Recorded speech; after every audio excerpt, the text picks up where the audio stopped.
Despite the lengthy injury history, wide receiver Jordyn Tyson remains one of the best and most complete receivers in the draft.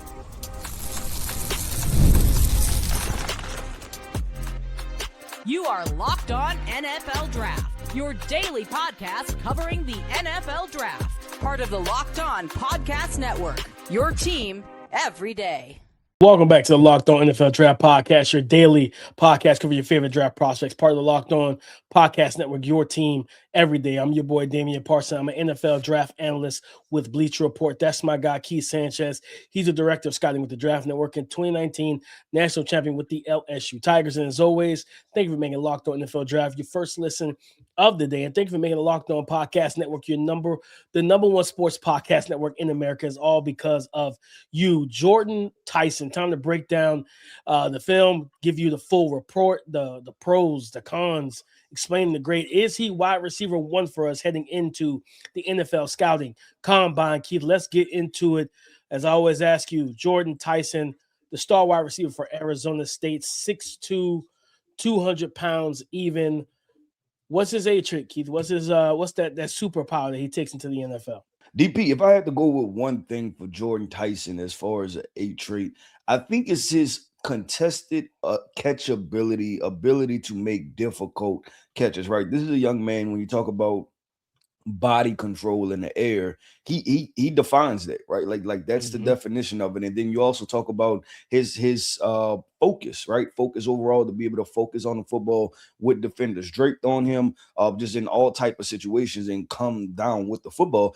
To me, that's an A trait, right? Like I think that's something that he thrives in. It's a situation that he excels in. It's one that's welcomed, right? And we've seen tons of wide receivers, DP, as we've done these evaluations over the past few years, to where contested situations are not their calling card, right? Like that's not something that they thrive in. If they don't get separation, coming down with the football is not one of the things. And in those situations, DP, when you're talking about coming down with contested catch situations, that comes down to a want to, right? Like you have to want to come down with the football. You have to be able to go attack it, go above the defensive back, extend your hands and come down with the football. I think Jordyn Tyson thrives in those moments. I think he invites those moments. I think he likes them. So to me, that's the A trait, would be the contested catch ability. Yeah, I think, even though he didn't play full season this year due to the hamstring injuries, we saw that early in the season, being able to go up. I think there was a game he went over two defenders, snatched it with one hand, and things like the body control is there. And he just got better from a catching standpoint. Because I think in 2024, he was charted for like 7 or 8 drops that year. And then finishing out the season and playing the amount of games he played, he only had 1 drop all season in 2025. So he got much better and more consistent from a reliability standpoint with his hands. I think for me, Keith, it's the twitchiness and explosiveness he plays with. Like, this is a guy that can get upfield quickly. There's multiple reps of him facing double coverage, bracket. You got a corner inside playing trail technique, a safety over top, and he splits it and outruns both guys. He didn't always get the ball because his quarterback was, just kind of Sam Levitt was all over the place in the backfield. You know what I mean? He lived off that backyard football, man.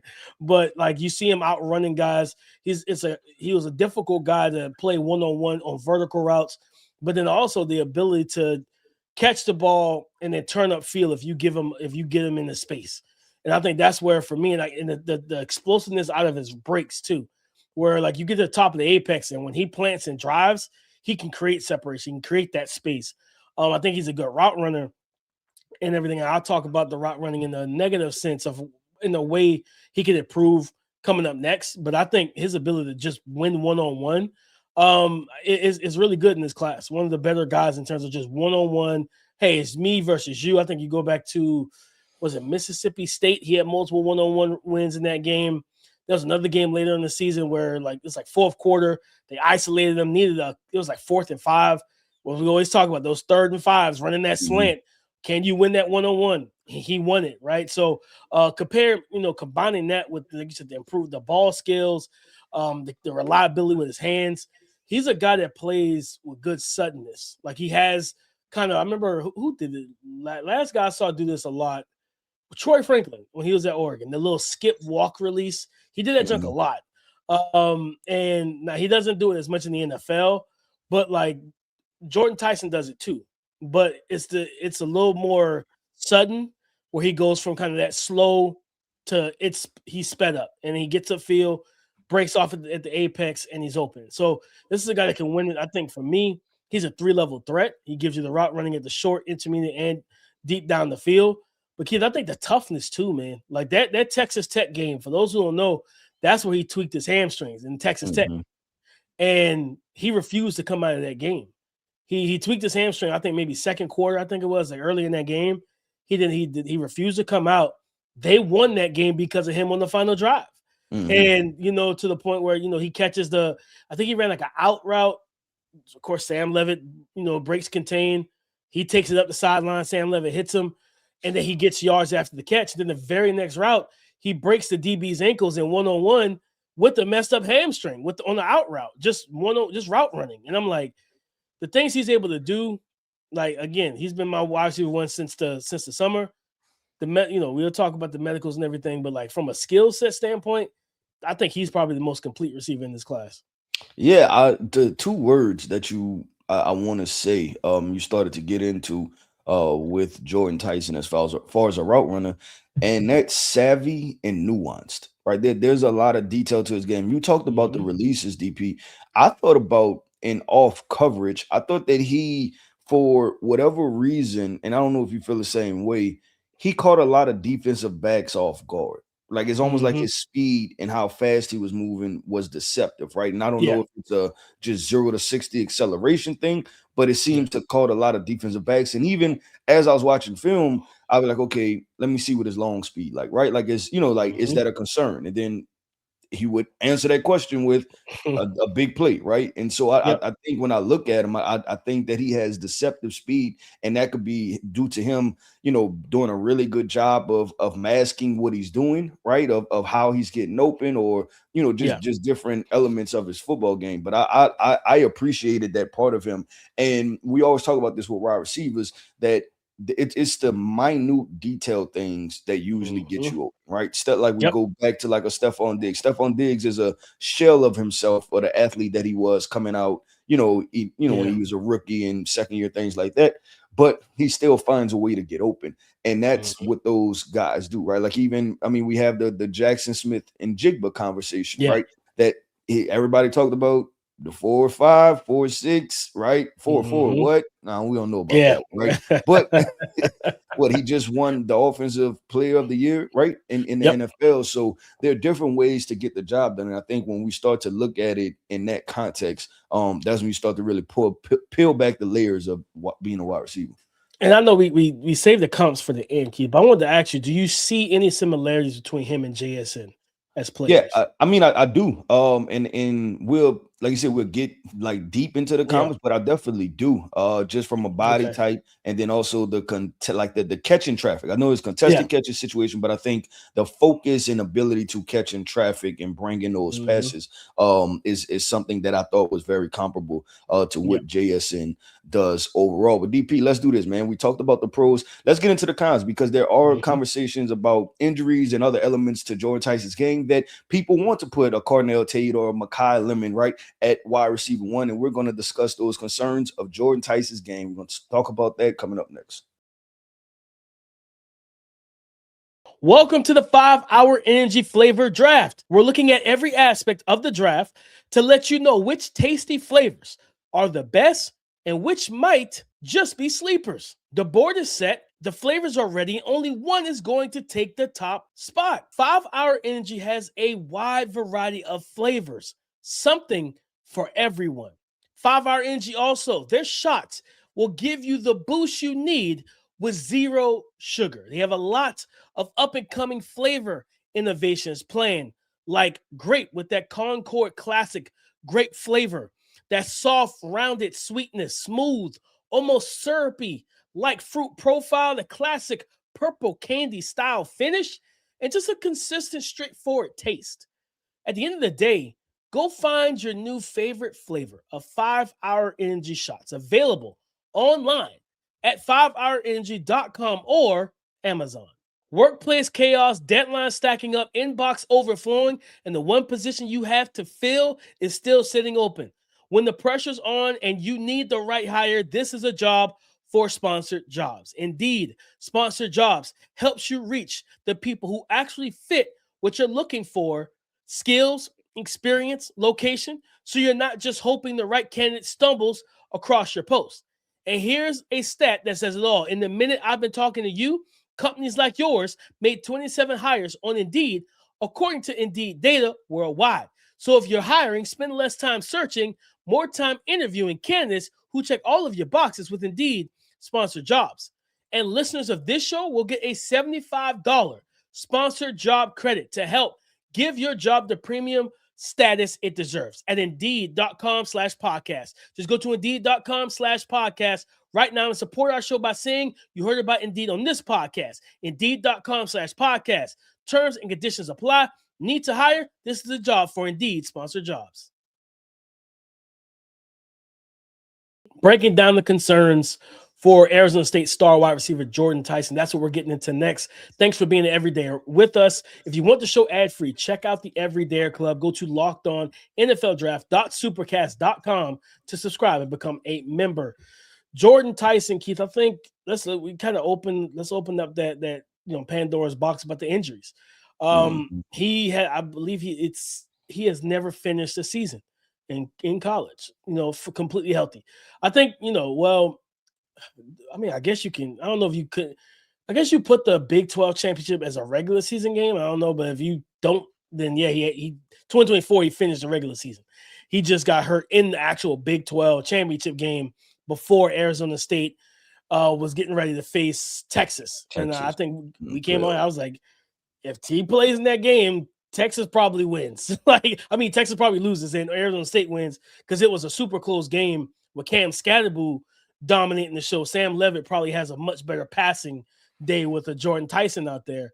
But it's the injuries. I think in 2023, I think it was 2022, 2023, knee injury. I believe he tore all the CLs in, I think, the knee that he injured and everything like that. Then you have the fractured collarbone. Then this year was the hamstrings. For a lot of people, I get it, Keith. He hasn't finished the season. I can't bank on taking him top 5. I think he's a top 5 talent, top 10 talent in this class. But the injuries are definitely going to be something that people like. The medicals next week, because the big thing for me, Keith, I don't know, you tell me how you feel.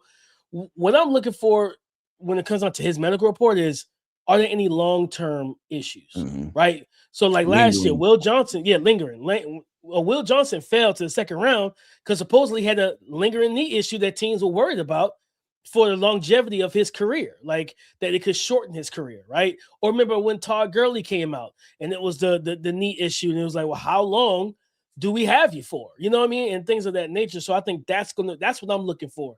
If the report is like, hey, he's healthy, he's good, there's no long-term issues or nothing lingering, I'm willing to take that bet. I want to. So that's what I was going to ask you, right?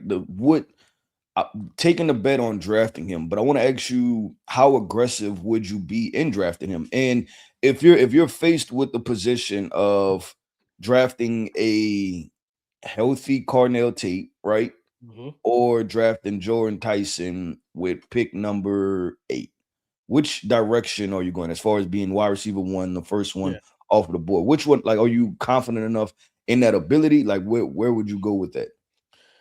And they're kind of 1A, 1B for me in my grades right now. With Makai Lemon right behind him.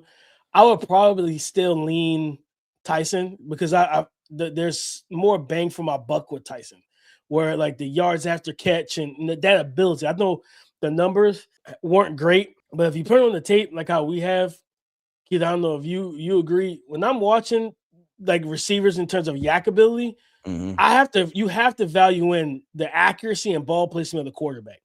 Those two things were not the strengths of Sam Levitt.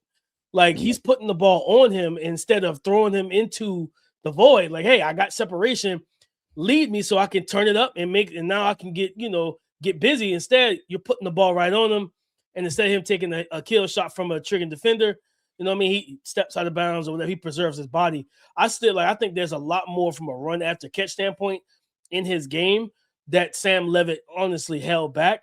But I think long as the reports from the combine said nothing, like, because remember who was it? Tajay Spears a couple years ago, they said he didn't have an ACL, in one of his knees, and I still think didn't he go like third round or something like that? Yep. Yeah, okay. And he plays running back, so like a position that we don't care about supposedly. So he still went third round. So as long as we don't have that situation, say Jordan Tyson doesn't have an ACL, or like, as long as we don't get that report about him, I'm fine. Like, we get a good report, hey, there's nothing lingering, I'm fine with him, Keith. But to flip it, what are some of the other things you saw on tapes? Like, you know what, whether it's coachable or not, like, what are some of the concerns you have for his game? Yeah, I thought in how he thrived in the contested catch situations. I'm sorry. How he thrived in contested catch situations. I thought he could have did a better job of actually extending his hands away from his frame, right? Like, he allowed the ball, in my opinion, to get to his body a lot, right? And then when you're talking about going against those top defensive backs, right, with those elite ball skills, the Derek Stingley's, the JC Horns, right, when they're in phase, they're going to make a play on the football too, right? So you can't expect that the football will always be able to get into your body, because those guys are going to be so sticky in man-to-man coverage. So that was something that when I looked at, I was like, he definitely has to improve that portion of his game, I think, in order to dominate against the elite level talent, right? Like, will he be able to get away against the average corners, maybe some good ones, right? But the elite of the elite guys, when we need you in the playoffs, right? And we potentially matched up against the Houston Texans, and they got Stingley and Kamari Lassiter, right? Where you're going to have to go make a play on the football. I think he's going to have to work on that portion of his game in order to really be at that dominant level. No, and that's fair for sure. I agree with you too. Like, I want to see him fully extend, just fully extend from his frame. Don't let the ball get too, like, once it's in your area code, go get it. You know what I mean? Like, don't let it get, we don't have to like pinpoint the actual zip code and everything once it gets into your area. Just when the ball enters your stratosphere, go pluck it out the air, right?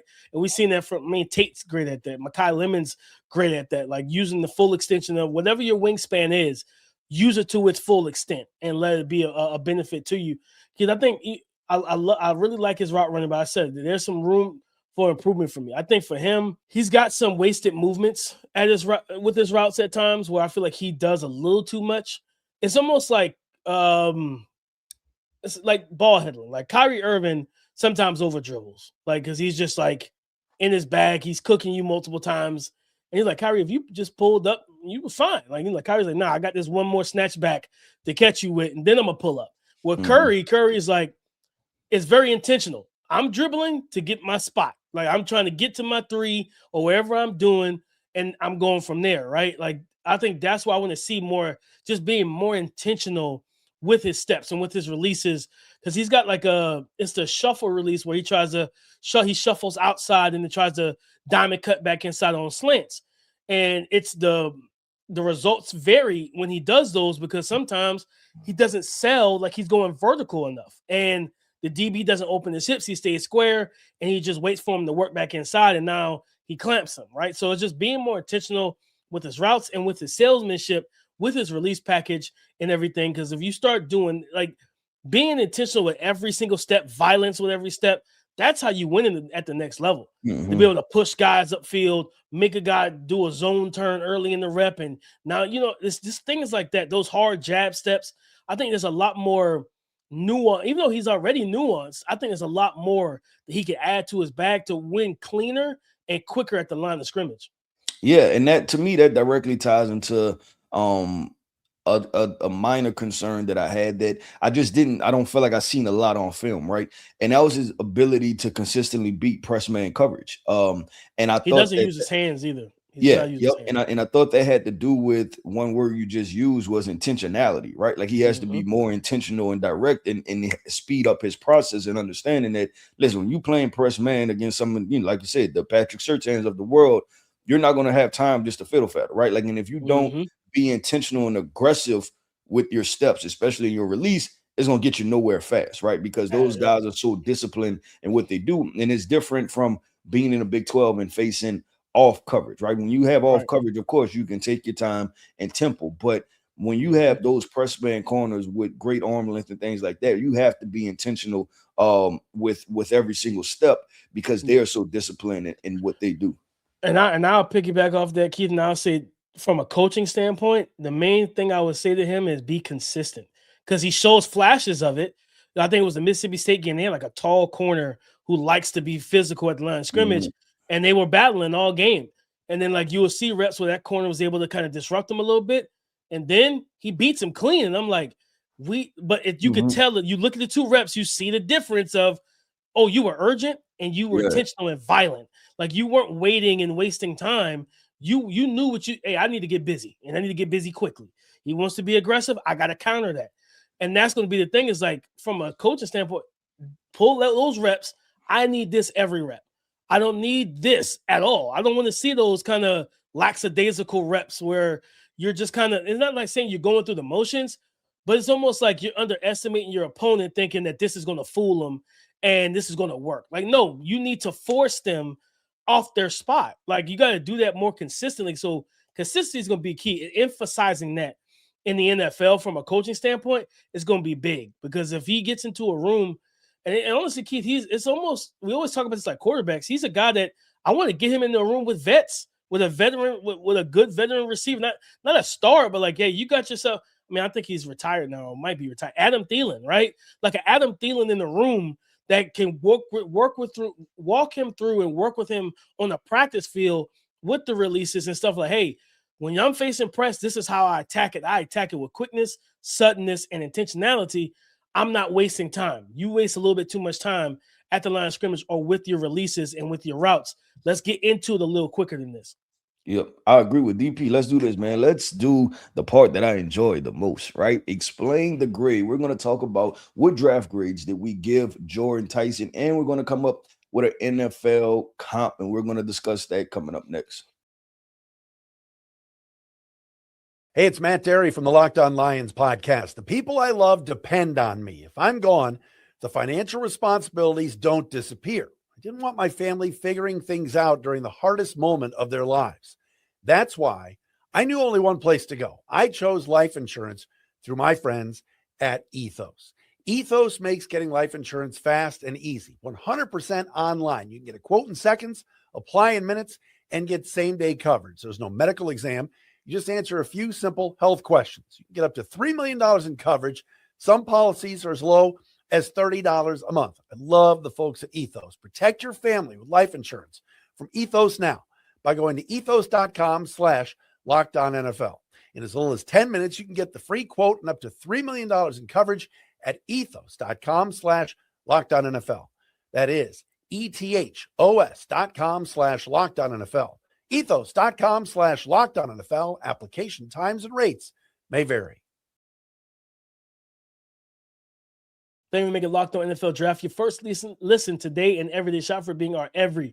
Jordyn Tyson's Explain the Grade and NFL comps. Keith, what grade did you give Jordyn Tyson? Yeah, I gave Jordan Tyson an 86.5. And that's right there, a mid first round grade. And in this draft class, is going to rank, I believe he's probably going to finish top 7, top 10 as far as just NFL draft prospects in the 2026 NFL draft. I gave him an 86.5. And then the comps that I had, DP, I believe you discussed this one earlier, and I like this one a lot because I had concerns about this young man coming out. And he's proven to be a really good NFL wide receiver. The conversation is he a top 5 wide receiver in the NFL based off of production, or is it based off of his true skill set? And that NFL comp is CeeDee Lamb. And I believe you said that, or you mentioned it somewhere in the summer. Yeah. And I flirted in between the Jackson Smith and Jigba thing, right? But I went CeeDee Lamb because I think that even both of them, at that point, Oklahoma was in the Big 12, right? CeeDee, and having seen him in person when I was at LSU, right? Like, played in the slot some, played outside some. But ultimately, guys that you want to move around, and that's what Dallas does with CeeDee Lamb a lot, right? Or maybe you want to put them in stacked alignments and bunched alignments, right? To kind of give them free access, because CeeDee, in my opinion, has very similar approaches to the game as far as the different releases, and he's not always an urgent guy neither. I think he's a very tempered guy at the line of scrimmage. So he reminded me of him from that kind of skill set in perspective.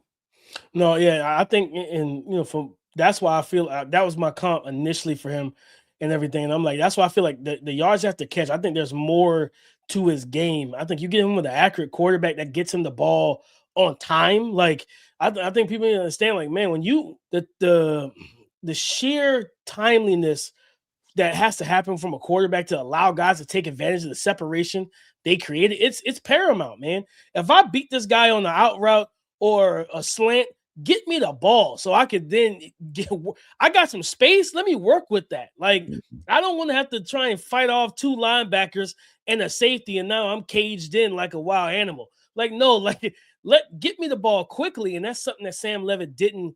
Playing on time was not his strength last year. So I think that's going to be a big thing, getting him with an accurate quarterback to let him, because if he starts, you start seeing that uptick in the yards at the catch, because that's what CeeDee Lamb is special at, getting the ball in his hands. He's fluid, he's agile, he's quick, but he's also strong. He's really good with the football after the catch. And I think that, so I like that. That was an initial comp I had for him. I've gone through so many different comps with Jordan Tyson. I'm not gonna lie. I definitely, like I said, I saw some similarities to JSN. I see, like I said, the CeeDee Lamb. The one I've landed on and I feel actually pretty good about right now, Brandon Aiyuk, who also was an Arizona State Sun Devil. And I'm talking about healthy Brandon Aiyuk. You talking about 2 years ago, Brandon Aiyuk, and like before he got hurt, he was the best wide receiver on Kyle Shanahan's offense for the 49ers. Whenever Brock Purdy wanted to, if Brock Purdy's, I guess I would say the Achilles heel, how you slow Brock Purdy down as a passer, you play a tight man-to-man coverage. Yep. When you had to put, whenever their teams did that, and Brandon Aiyuk was healthy before he got hurt, that was the guy. If it wasn't McCaffrey, it was Aiyuk, because he knew I can throw it with anticipation to Brandon Aiyuk, because he gets open consistently. Go back to that Chiefs Super Bowl that they lost. When in that second half, when Spags said, you know what, we're gonna spy you and keep you in the pocket, and we're gonna play tight man-to-man coverage. There was only one receiver that entire game that got open all the time, and that was Brandon Aiyuk. But for some reason, they didn't get him the football. I think when you look at Jordan Tyson, the natural route running ability, the ability to separate and win one-on-one, that and live on the outside, but also he could play that especially if he is 6'2", 200 pounds, Keith, he can kind of play that power slot or that big slot role too, where, hey, I got that space, that two-way go or three-way go. Yeah, I think Brandon Aiyuk is a really good comp, because right now you can make plays at the catch point, and he got open. He got open regularly on a routine basis. And he was a good athlete too. So it was like, he had a little bit of everything to make you a number one wide receiver in the league. Yeah, no, I never thought about that one. But I like that one, right? Just as far as, like you talked about, like just how they win and what they can do and what he can provide for an offense. And I mean, and that should be when you talk about the San Francisco 49ers and a few other teams, right? I think he would thrive in that type of offense, just with those end breakers that are built in and utilizing the run game, the play action stuff. I think there's a lot that could be had for Jordan Tyson in a similar offense like that. Real quick, DP, because I was looking this up because I wanted to just make sure, because we talked about the injury part with Jordan Tyson, right? I was like, man, I think there's a wide receiver recently that had injury concern, right? And I forgot. I think Jackson Smith-Njigba, right, missed almost all of his. He missed the entire last season. I'm pretty sure. Yeah, I think he only played.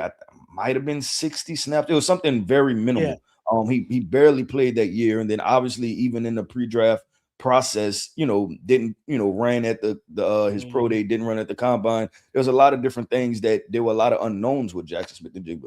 I'm not calling Jordan Tyson Jackson Smith-Njigba, but I know we've discussed the injury concerns part, and it's like, okay, how do we kind of come to a good place? And I think is ultimately what you said, right? Like once we get the medicals from the combine, if they pass them and feel like everything's okay, we do have an example of a guy entering the NFL and playing at a very high level in Jackson Smith-Njigba. And guys, let's not forget, a lot of people didn't even like Jackson Smith-Njigba as a prospect. 1,000,000%. Like they did not rock with him as a pro for whatever reason. He was not a guy that was viewed as one of the best receivers in his class. You know what I mean? And look at him now. He's a Super Bowl champion, offensive player of the year, like a dominant wide receiver, right? And one thing he's shown too, he's QB proof. Whether it was Geno Smith or Sam Darnold, he still put up numbers, right? And so I forgot JS because he played.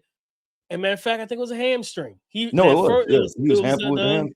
That's why I brought it. Yeah, that's why I brought it up because it was similar type of situations, right? As far as the top wide receiver being hampered by hamstring, because we were discussing, hey, is this going to be a situation that's going to linger, right? Like, is it ultimately going to impact you for the rest of your career, or you're going to consistently be out 4 or 5 games out of every season, right? And so we just have that. We have that example now of Jackson Smith-Njigba going through that his last year before he entered the NFL and then turned out to playing pretty good football.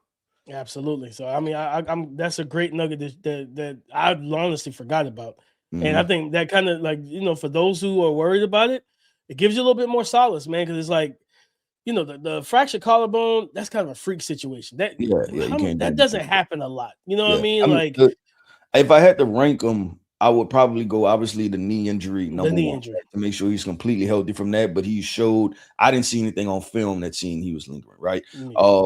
This morning I watched the Texas Tech game, I believe, right? And that's where he wound up initially pulling his hamstring, and you can see it, right? And it was just on I think a little double move. Like I think he was running a post corner or something like that, right? I would probably put that second, and then third would be the collarbone injury, because that's and then most people will tell you like a tear of a muscle or a ligament, right, is way worse than potentially a broken bone, right? Like that can heal differently. So it's just putting everything into context, and we'll see. Like we said, we have the NFL Combine coming up next week. DP, it's here. It's ready to rock and roll. We're ready to have some fun with this. So listen, DP, that wraps up another episode, man, of the Locked On NFL Draft Podcast. I want to end this podcast off by saying shout out to my everydayers. Thank you for tapping in with us each and every single day. I am Keith Sanchez. You can find me on X at The Talent Code. That right there is my guy, my co-host, Mr. Damian Parson. You can find him on X at DP_NFL. And like we like to say, man, y'all can talk to us because we like to talk back. Go subscribe and follow for free on YouTube, wherever you listen to podcasts, to get the latest episode as soon as it is available. Guys, coming up on tomorrow's show, we're going to break down our top 25, pre-combine, top 25 big board. We're going to drop that on tomorrow's show. So come and join the conversation again tomorrow on the Locked On Podcast Network, your team every day.